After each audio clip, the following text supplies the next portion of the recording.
1980, they cheered Gordie Howe as a Hartford Whaler, and tonight they will cheer Chancey Billups as a member of the Nuggets. We cheer the fact that we've got Stephen A. Smith on his way to the game.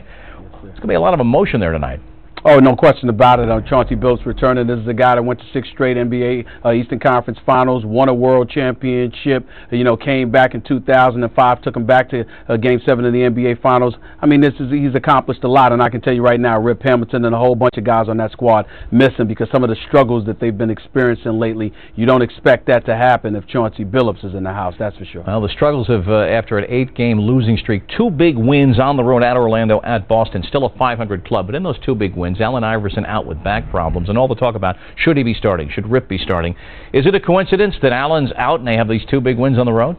Well, it's not a coincidence. The fact is that Allen Iverson, the mercurial talent that he is, had to somewhat adjust to the system in place. When you look at Chancey Billups and what he was doing throughout those years, he's a pure quintessential point guard. He knows how to run a show. Allen Iverson's a scoring machine. So it was an adjustment for Rip Hamilton, Tayshaun Prince, Rasheed Wallace in particular. So they've been struggling with that, and they absolutely felt that even when Allen Iverson was in the lineup, that Rip Hamilton should have been in the starting lineup. So the fact that he's there now, they're getting more shots, they're moving the ball more fluently, they're getting to the free throw line with a degree of consistency, and that's Pistons offensive basketball in their estimation. It took Joe Dumars and Coach Michael Curry a while to reach that conclusion, but that's the conclusion they reach, and we'll see how Allen Iverson responds to it once he comes back. You read my mind. Why did it take him so long? Because, I mean, even people who don't follow the game closely were saying, well, what's going on here with that lineup? Well, what I can say to you is a lot of people within the Pistons organization ask themselves that same exact question, particularly the players, but Allen Iverson is a scoring machine, so the thought process was that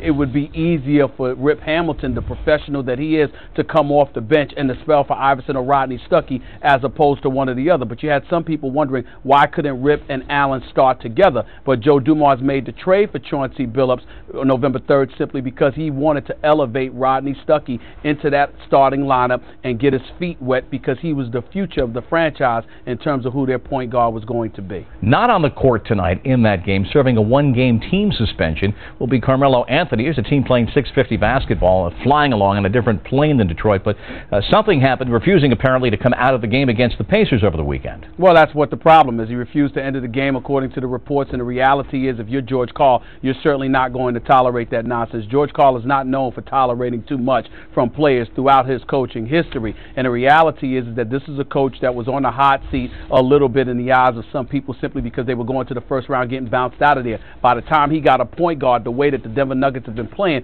he's elevating himself in terms of leverage. So now, with the team winning with a degree of regularity and frequency, George Karl doesn't have to tolerate anything from anybody, including a star that he has locked up for the next 3 years. That's his mentality. It's the man right now on that team. Stephen A. Smith, travel safely on his way to Motown. We'll see you, Steve. I hope so.